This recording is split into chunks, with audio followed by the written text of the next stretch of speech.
शोभा बोस का ये पूरा बिल्डिंग है, स्वर्गीय शोभा बोस, वो अब नहीं रहीं। उनके जगह पे उनके सारे सक्सेसर के नाम से रसीद, मोटेशन, होल्डिंग, हर पेपर हमारा तैयार है।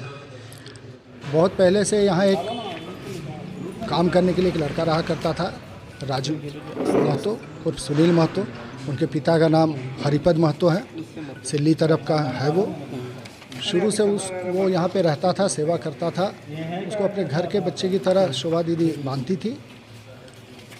उनके नहीं रहने के बाद स्वतः उसका सेवा समाप्त हो जाता है, लेकिन वो इतने दिनों से था तो हम लोगों ने उसको दिया था कि भाई हम लोग हमेशा यहाँ सबको रहते नहीं हैं, तो देख रेख अपना साफ़ सफाई करेगा, हम लोग आते जाते रहेंगे। लेकिन उसका मत भ्रष्ट हो गया।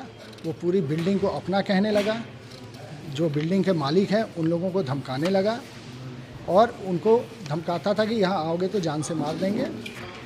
इसी बीच में मालिक लोग यहाँ पे आए और मैं उनसे मिलने कल दोपहर के करीब 2-2:30 बजे के आसपास में यहाँ पे आया। आके उनसे बातचीत हो रही थी। शाम 5 बजे के करीब सुनील महतो, राजू जो हरिपद महतो के पुत्र हैं, यहाँ नौकर के काम करते थे, सेवक का काम करते थे, उनकी पत्नी बबीता महतो और सास आकर के यहाँ हंगामा करने लगे, भद्दी भद्दी गालियाँ देने लगे और तोड़फोड़ करना शुरू कर दिया। उसी बीच में मेरी कार खड़ी थी, कार में मार करके उसका शीशा तोड़ दिया और धमकी देने लगे कि आपको बलात्कार का केस में, रेप के केस में हम फंसा देंगे, इसी जगह पर सुसाइड करके फांसी लगा के आत्मदाह करके पूरी तरह से आप लोगों को फंसा देंगे। आप लोग यहाँ से भागो, नहीं तो ये पूरा का पूरा बिल्डिंग हमारा है, रहने नहीं देंगे, कहीं पर भी जान मार सकते हैं। हम लोगों का बहुत पकड़ है, एक से 1 लोगों से हमारा परिचय है और जीने नहीं देंगे, वरना छोड़ करके भागो यहाँ से। वो लोग यहाँ से करीबन 4-5 महीने से तो नहीं रहना होता था, कभी कभार आता था जाता था। मालिक लोग हमेशा रहते नहीं थे, तो साफ़ सफाई वगैरह करने के लिए उसको उनका चाबी दिया हुआ।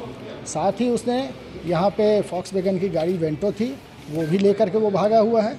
वैन था, वैन भी लेकर के भागा हुआ है, 2712 उसका नंबर है दोनों का। वो दोनों लेकर के वो भागे हुए हैं। साथ में कई सामान यहाँ से ले जाने का भी काम उसने किया है। गाड़ी का चाबी उसी को देकर रखते थे, घर की तरह, बच्चे की तरह उसको मान करके रखा गया था, लेकिन उसका नाजायज़ फ़ायदा उसने उठाया है। कोई कागज़ पत्र उसके नाम से कभी कोई बनाया? नहीं, कभी कोई कागज़ पत्र नहीं बना था उसके नाम से, कुछ नहीं है उसके नाम से। वो कोर्ट में कंप्लेन केस किया है, उसमें भी उसने लिखा है, ये मैं आपको कंप्लेन केस में आपको दिखाता हूँ, उसमें उसने लिखा है, स्वयं लिखा है, दूसरे ने नहीं लिखा है। कंप्लेन केस में लिखा है कि मैं 9वीं पास हूँ, ठीक से हिंदी अंग्रेजी लिखना पढ़ना नहीं जानता, मैं 4 भाई और 2 बहन हैं हमारी। शोभा बोस ने मुझे पाल पोस कर बड़ा किया है। मैं अपना जन्म प्रमाण पत्र कोर्ट में दाखिल कर सकता हूं। मैंने अंचलाधिकारी महोदय के यहाँ से वंशावली प्रमाण पत्र नहीं बनवाया है। हरिपद महतो की एक शादी थी और उनकी पत्नी का नाम आरती देवी था, ये मेरे माता पिता हैं। आरती देवी बहुत पहले मर चुकी हैं। शोभा बोस ने मुझे केवल पाल पोस कर बड़ा किया था, कोई गोदनामा नहीं बनाया था, रजिस्ट्री कार्यालय में भी कोई गोदनामा नहीं बना था, वो खुद डिक्लेयर करता है।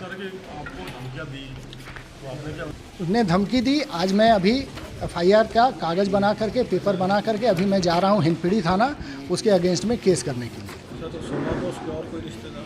शोभा बोस के रिश्तेदार यहाँ पर हैं, आलोक दत्ता जी हैं, अमित दत्ता जी हैं, ये लोग सारे लोग 4-5 लोग अभी यहाँ हैं। मैं अमरेंद्र दत्त द्विवेदी शुरू से 2006-7 से शोभा बोस जी के साथ में रहा हूँ। उनके हर काम को मैंने देखा है और उनके हर सुख दुख में मैं साथ में रहा हूँ। अपने छोटे भाई की तरह मुझे मानते हैं।